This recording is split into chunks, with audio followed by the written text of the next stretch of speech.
Hello viewers, কে কেমন আছেন? নিশ্চয়ই ভালো আছেন। আমি এখন এই মুহূর্তে অবস্থান করছি শ্রীলঙ্কার কলম্বোতে। আমি যখন যেখানে যাই সেখান থেকেই আপনাদের উদ্দেশ্যে কিছু হেলথ টিপস দেওয়ার চেষ্টা করে থাকি এবং এটা দিয়ে আমি যেমন স্বাচ্ছন্দ্য বোধ করিয়ে দিতে পেরে পাশাপাশি আমি মনে করি যে একটি ভালো কাজের অংশীদার হলাম। সো ভিউয়ার্স, আমি এই মুহূর্তে জানাতে চাই নাকের হাড় বাঁকা সমস্যা যে সমস্ত রোগীরা ভুগে থাকেন তাদেরকে কিছু স্বাস্থ্য পরামর্শ দিতে চাই। মূলত নাকের হাড় বাঁকা থাকলে আপনি বুঝবেন কিভাবে? অনেকেই কিন্তু আমাকে বলে, স্যার আমার নাকের হাড় বাঁকা। আমি বললাম যে কিভাবে আপনি বুঝলেন? বলে, স্যার যে আমার বাহ্যিক দিক বাইরের থেকে কিন্তু বোঝা যায় যে নাকের হাড়টি বাঁকা। তো এটি একটি এক্সটার্নাল ডিফর্মিটিস থাকলে নাকের হাড় বাঁকা এই জিনিসটি বোঝা যেতে পারে। আবার নাকের হাড় বাঁকা বলতে আমরা বেসিক্যালি বুঝে থাকি যে আমাদের নাকের মধ্যে যে পার্টিশনটি থাকে সেই পার্টিশনের আবার দুটি পার্ট থাকে।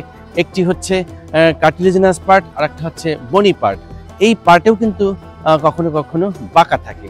এই বাঁকা যখন থাকে তখন আলটিমেটলি যে ন্যাজাল যে স্পেস বা ক্যাভিটি রয়েছে সেটা ন্যারো হয়ে যায়, যে কারণে আলটিমেটলি মানুষের যেটি হয় নাক বন্ধ থাকে, নাক দিয়ে দম নিতে কষ্ট হয়। নাক দিয়ে যখন দম নিতে কষ্ট হবে, রাত্রেবেলা ঘুমাতে কষ্ট হবে, তার ভালো মতন ঘুম হবে না। আর ঘুম না হলে স্বাভাবিকভাবে যে জিনিসটা হবে তার সারা দিন কিন্তু খারাপ কাটবে। তার একটি ঝিমঝিম ভাব থাকবে।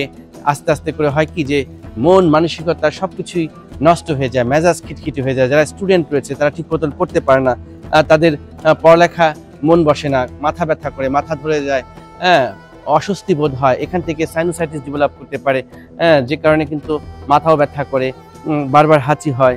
এই জাতীয় সমস্যাগুলো হয়ে থাকে, নাক দিয়ে সর্দি ঝরে।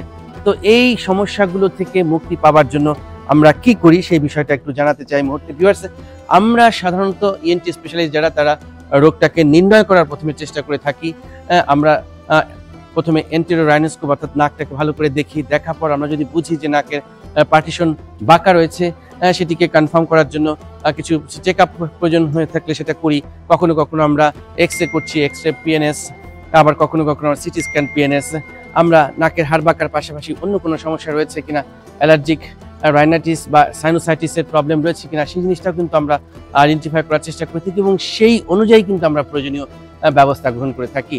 যদি নাকের হাড় বাঁকায় থাকে, গ্রস ডিএনএস থাকে, সেক্ষেত্রে আমরা এটাকে সার্জিক্যালি ঠিক করার চেষ্টা করে থাকি। বিশেষ করে এই ধরনের রোগীদের ক্ষেত্রে আমরা এন্ডোস্কোপিক সেপ্টোপ্লাস্টি নামক একটি সার্জারি করে থাকি এবং এই অপারেশন করার মাধ্যমে আমাদের রোগীরা এই সমস্যা থেকে সম্পূর্ণ ভালো হয়ে যায়। সো ভিউয়ার্স, আশা করছি আপনারা যারা এই জাতীয় সমস্যায় ভুগছেন তারা আসলে ঘাবড়াবেন না, ভয় পাবেন না।